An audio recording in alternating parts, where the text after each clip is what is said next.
পরিস্থিতির মাঝে থেকে কিন্তু আমাদের শিক্ষা নিতে হবে, মনে রাখতে। শিক্ষা সফর নিয়ে কথা বলছিলাম, এখানে শিক্ষা সফর আমাদের কোনো কিছু হাতে কলমে না থাকলেও আমাদের মেন্টালি কিন্তু অনেক লার্নিং সেখান থেকে নিতে হবে।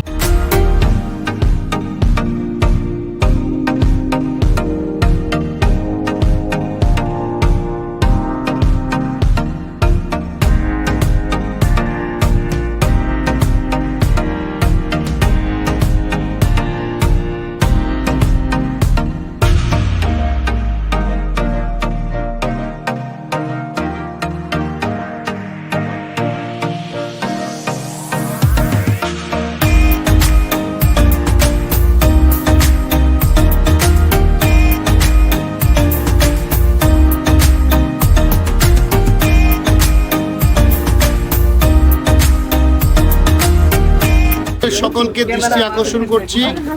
আচ্ছা, তোমাদের কেমন লাগলো বলো তো?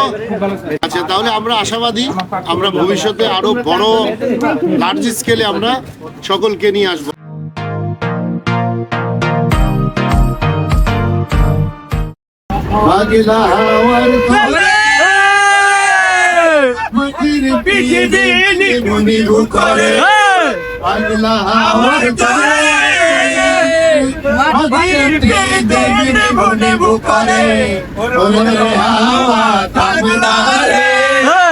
বন্ধু আসে বহুদিন পরে, বন্ধু আসে বহুদিন পরে।